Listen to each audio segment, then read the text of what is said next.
Welcome in, everybody. Welcome to 2021. Yay, we made it. A little bit of a clap. We survived 2020. I'm your host, Diane McClay with the Diane McClay Show. Today, we are going to invite you into the new year with what does it look like to sound and play small? How can you use your intuition to help break that perfectionist cycle, and why saying yes to yourself is important and critical, especially as we move into this brand new year. My guest today is Tara Stricker, who is a soul alignment coach, energy healer, one of my great friends, and she has some unique talents where she uses flower essences, listening to your intuition, and tuning into the wisdom of the body to help you build the life you want. Tara, welcome in, my friend. Happy 2021. Happy 2021. Thanks for having me. Can you believe we made it? Yep. Lots of challenges, but yep, I think it was good in Right. so many ways. Since we're talking about the new year, would you mind sharing with the audience, when we were talking off air, you told me that you were going for a walk on New Year's Day and you kind of felt this giddiness. Could you go into that story real quickly, and then what the aha was for you in that moment? Yeah, and it was actually New Year's Eve. I was feeling like this giddiness, excitement, and I was like, that's kind of different. And I was like, okay. And I just, like I do with all my emotions, I just kind of let it be and saw where it came from. But then when I woke up, there was like this wave of anger. And I was like, where is that coming from? Because I was giddy and happy and excited. And then this wave of anger. And on my walk, I realized that was me feeling afraid of hope, I guess is the best Mm. way to describe it. And I think a lot of people were scared to be hopeful. And so it was my defense mechanism going, oh, nope, too hopeful. Whoa, got to go to anger. Got to give you something that I know. So yeah, it was really interesting and a really kind of eye opener to me that I needed to invite more hope into my life and be okay with it and sit with it and actually enjoy it. Right. And one of the things that I hear in that right away is that you tuned into your emotions, like you noticed them, you recognized them, you gave them some space, and then you got curious about them. Can you Mhm. elaborate a little bit on why that is a critical step to not playing small? I think it's a huge step in our personal development and our soul growth to tune into our emotions because our emotions are there for a reason. Um, and they're meant to flow like water. They're not meant to lock us in. And so by being aware of them and how they feel in your body, you can kind of tune in and go, yep, that's where that's coming from. And then you can like just allow it.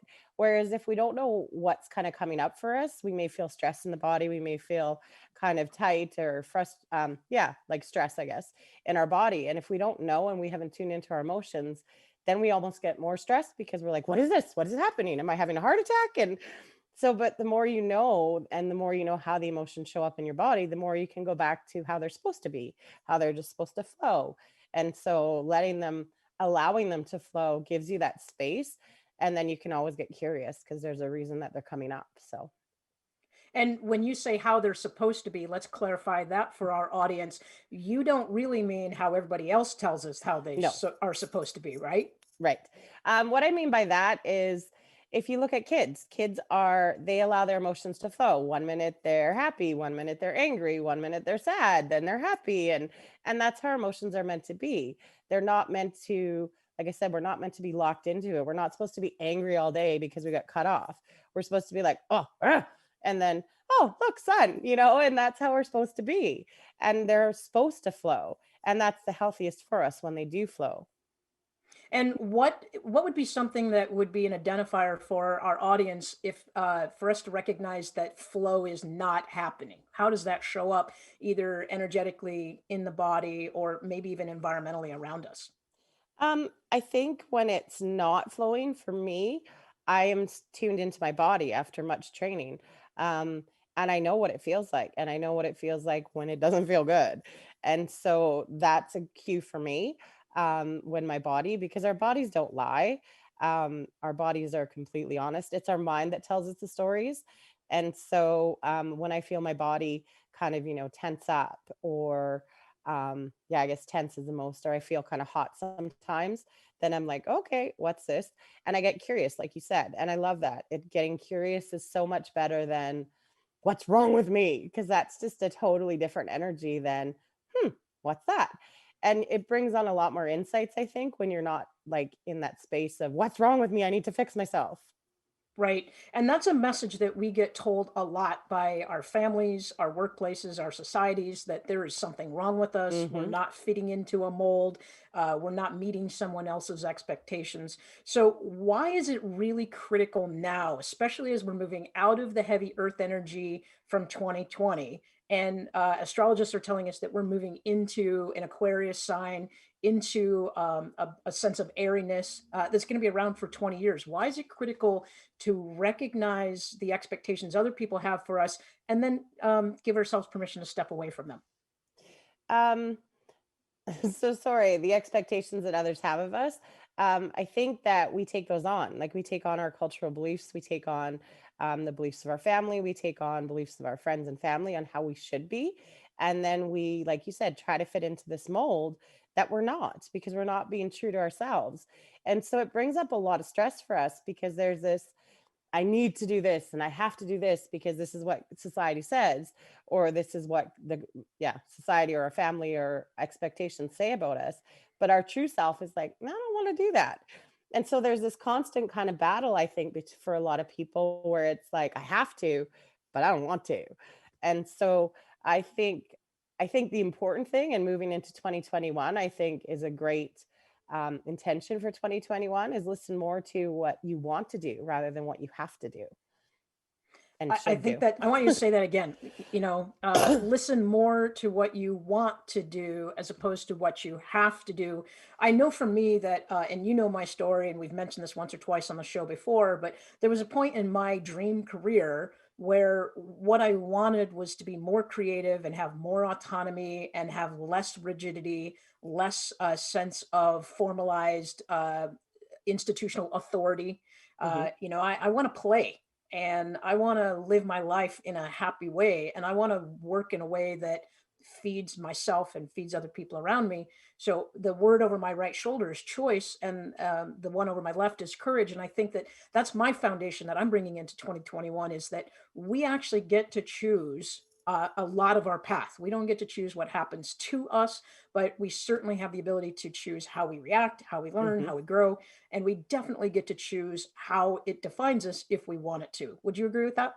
I absolutely agree with that. And I mean, we don't get to define what happens in society, but how we receive that and how we process it is completely our choice. And we have so much power in that. Um, we don't have to play the victim. We don't have to play, we don't have to get angry. We can get curious, like you said, take triggers as a invitation for healing, um, and grow from it. It doesn't have to be. And again, there's that have to word, which again, I just, living a life of have tos is not good and not healthy and doesn't feel right. It just doesn't feel right. And I would follow that up with when it doesn't feel right. One of the things, as I started to learn about curiosity and the energy that my body holds, the coaches and healers that I've had in my life have encouraged me to, if I can't identify what's going on, at least start with identify where is it showing up. Hmm. So, like before we got on the show, right in my diaphragm, I have all sorts of like firecracker type energy, and that's because I'm passionate about what you and I are doing. I'm passionate about these messages we're sharing with our audience, and I'm excited that I'm living my truth, and I'm excited that I'm living my purpose. Hmm. So, what are some things that you help your clients do to help recognize either what's showing up or how is it showing up? I think probably, well, I do soul alignment. So I do that with, like you said, energy healing. And a lot of times the flower essences, when we're kind of like, I don't know what's going on, I just don't feel right, can give some really good in-depth understanding for us. Um, but other than that, I teach clients how to tune back into their wisdom, because a lot of us have lost our wisdom amongst all those have to, shoulds, and all that other mind chatter, bad girl, good girl, all that stuff that goes on in our heads constantly. And so by being able to tune into your wisdom, and not even just tuning in, but being able to feel what that feels like when you follow that wisdom and you follow that guidance, compared to when you're doing one of those have to do's. it feels completely different in our bodies. And again, coming back to the emotions that you were talking about, that's what brings up that anger and that frustration and all that other stuff, is because we're not being true to ourselves. And most of us don't even know that. Right. So give an example of what honoring yourself or being true to yourself looks or feels like for you, or perhaps for a client you've worked with without obviously naming their name. um, for me, like I said, I can feel it in my body. And the minute I'm feeling clenched in any area of my body, whether it be internal or, external, so my hands get clenched or things like that, or my body feels tight, I know that that's not good for me. Um, but my one of my clients had the best way, and I mean, she said I can't really describe it, but she got the feeling herself, and this is kind of what I do, is when it's a choice that aligns with her, it feels like a clear road, like she's cruising. And when it's not, then it feels crumpled. And and you can see when people talk about Hmm. it, they're like, oh, and there's just kind of this heaviness. And yeah, so it's just tuning into what that feels like. And then that was part of our session, was to, is this a choice that makes you feel a clear road, or is this a choice that makes you crumple? And I mean, that it can be as simple as that until you get to really tune in, and then you don't even need to ask yourself. I'm like, oh, crumple, that's a crumple feeling, like Right. I don't want to do that. So crumple, condensing Hmm. versus expansion. I know I do a lot of yoga, and I know you do too. Hmm. I absolutely love standing in mountain pose Me too. because there's this point, right? I mean, there's this point where like you get a chance to pull the shoulders back and broaden the chest and expose the heart to the world, and then there's this position of your hands being at your side where you're just literally receiving, and Hmm. all you're doing is anchoring.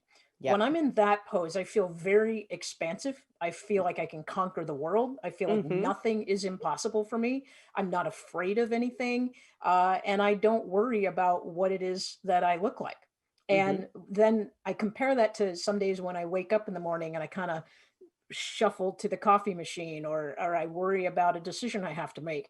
And whenever I start to feel stressed or condensed in my body, I literally just take a couple of seconds and just open back up to mountain pose and take Hmm. a breath.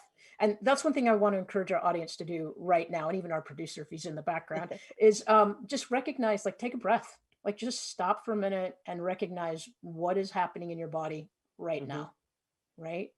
Absolutely. Um, I'm sorry, go ahead. I was just gonna say, I love mountain pose too, and it is such a powerful pose. It's no kidding that no wonder it's called mountain pose.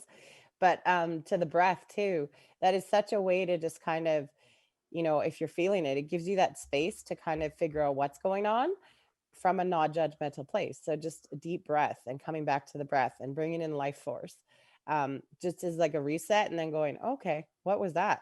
Curious, Right, what was right. that? So let's talk about like playing small. We kind of teased this out with how to stop playing small. So what would be a couple of tips that you have for people to recognize that they are playing small, and then how to stop that? We talked about perfectionism before the show. Maybe that's a Mhm. piece of it. So playing small is, I think, kind of exactly what we're talking about. Playing small to me is when we don't follow our guidance. When we do everything that we need to do, we have to do, that crumpled, that heavy feeling. Anything that you go, ugh, when you have to do it or you think about it, that's not aligned with you.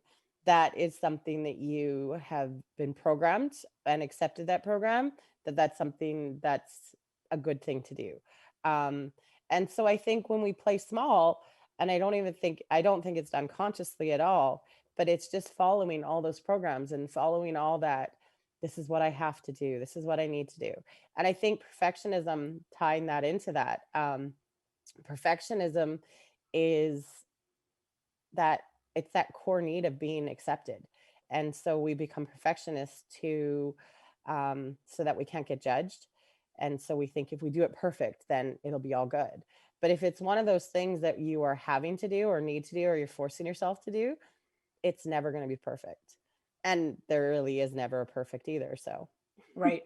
One thing I do, and I have a tendency, I have a perfectionist streak show up in my world. And one thing I have started to try to do to change that is whatever I'm doing with my dominant hand, which is my right hand, I will then, once I realize, oh, the perfectionist is showing up, I'll actually try to do the exact same thing with my left hand.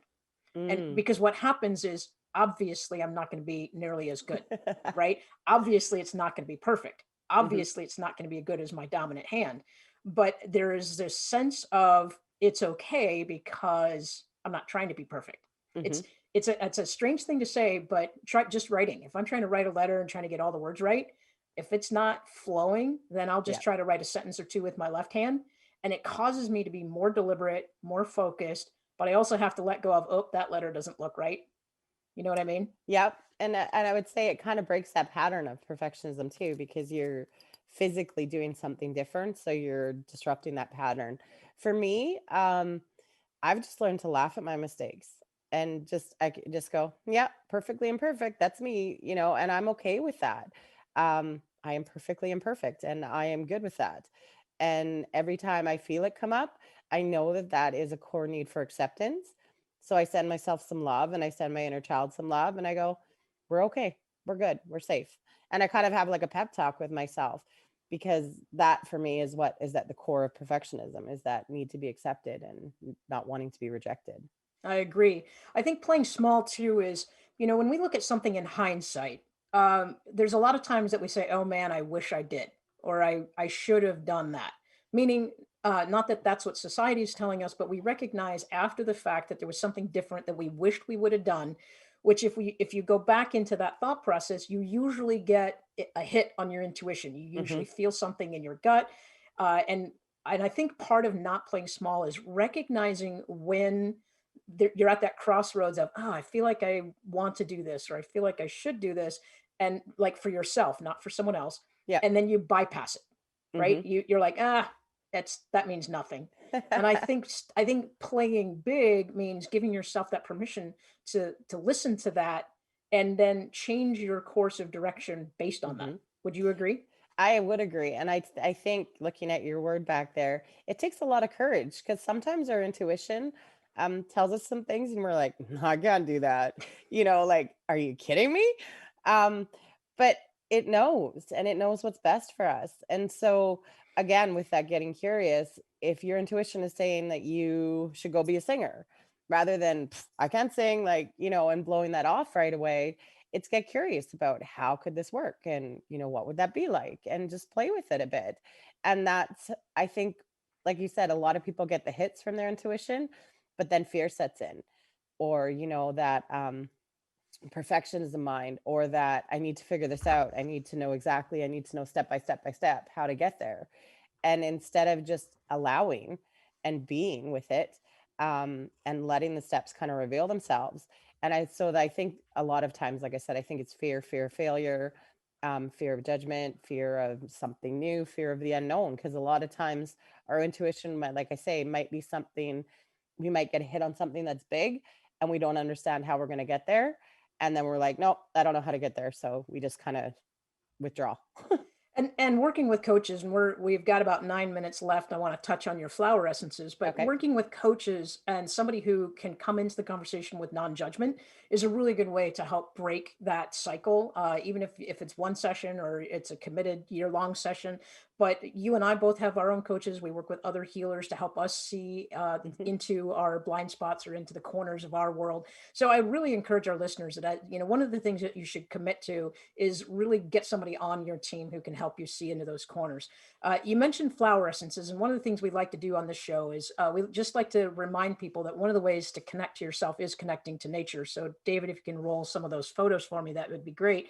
Um, you submitted some pictures. You're a photographer in the Yeah. background, and you submitted some pictures of some flowers. So can you talk to a little bit about what connects you to nature, and why did you send me these pictures of the bleeding heart, the sunflower, and the daisies and the calla lily? Okay. So that was like a whole lot of questions in one. Well, okay, so let's talk about why you talk about your flower essences and why you feel that is the thing that connects you to nature and what you get out of it. Okay. So first of all, I think nature is a natural healer of our soul. When you're out in nature, you just can't help but ground. So even if you're in your head, just by being out in nature, by being in forests, by being around trees, in parks, you naturally ground. And you naturally get that energy. And the flower essences, just bring that in. So it's energy healing with the Bach flower essences that I do. And so the four pictures, there wasn't any specific reason why I chose those ones, but um, the bleeding hearts, what that essence brings is the vibration of, I can't even remember them now. I wrote them. Unconditional love. I got it right here Thank for you. you. Thank you. Because Unconditional there's love and an about, open heart. yeah. So, which is, I think, a great thing to start the new year with. Bleeding heart is something that I used a lot when my husband passed. And it's pouring ourselves too much into others. And again, that kind of coming back to yourself. So, bleeding heart helps us with that. Um, and unconditionally loving ourselves as well. And also emotional freedom, I think you mentioned. It helps Yes. bring that into our life. So the Which we next were one is talking about earlier. sunflower, which is one of my favorites. And you talked about it expressing unique individuality and allowing our ego and our personality to be infused with radiant sunlight type thing, right? So the sunflower essence, like you said, brings all that in. And for me, when I've brought it in for myself, I feel it just in my solar plexus, and I feel like just the sun. And so whenever I see a sunflower, I just get this like spark of almost like mountain pose, like we were talking about, like Right. this sun radiant, spiritualized ego. Yeah, power, sense of Sun power. Sunflowers and daisies are two flowers that for me that I don't know that anybody can be grumpy when they see them. Right. I just don't think it's possible to experience grumpiness. So the Shasta daisy you shared with me is holistic consciousness and enabling us to synthesize different or dissimilar thoughts and creating a sense of wholeness, right? Right. So yeah, the Shasta Daisy helps us to kind of bring all these parts in. So kind of like we were talking about with like our beliefs and things like that, and being able to see kind of the whole picture. So rather than being scattered into I am a mom and so I do this, I am a sister so I do this, it helps us have that whole kind of perspective of who we are, and again coming back to ourselves. So And we mentioned balance earlier on, which brings us to the calla lily, which you shared with me, integrates the masculine and the feminine energy. Hi, Bramble. And then personal sexual acceptance, right? yes. So calla lily really helps us to balance those masculine and feminine energies. And I think that might be a really good one for 2021. I've been feeling the shift, and I think a lot of people have over the last couple of years, that we're moving more out of masculine and more into feminine. But we definitely need both. And even within ourselves, we have people who strongly identify with feminine, and then we have others who strongly identify with masculine, but they need to play together. Even with like within ourselves, they need to play together. We need both. We can't just have, just feminine energy or just masculine energy. So And, Tara, we never, ever have enough time to really dig into all these topics as much as we want. We have 2 minutes left. So can you do a quick, tell the listeners one last thing that's important that they need to know in 2021? Let's tell them how they can get a hold of you. And then I need to tell them a little bit about my show towards the end. okay. That did go fast. I know, right? So I think for 2021, I think if everyone sets the intention to tune into themselves, to really trust their guidance, become their own authority, because that I think is really, really important, especially with everything going on, that we know what's true for us. And by knowing that, we can make better decisions and we can be happier. So that would be kind of my, and I, like you said, I'm a soul alignment coach. So I help people learn to tune into that wisdom, to help them to kind of sort through all the mind chatter so that they can hear what their true wisdom is and know what that's like, so that they can make those decisions based on them. Right. And real quick, your website where people can find more information about you? www.tswlifecoaching.com. Got it. And we're coming to the end of our show. I'm Diane McClay, where we're here to help you empower life through choice. Thank you for tuning in to Us 2021. You can find me every other Friday, second and fourth Friday of the month at 1:30 Pacific time, 4:30 Eastern. More information about me at dianemcclay.com. And as always, I just want everybody to know I see you and I believe in you. Have a good new year.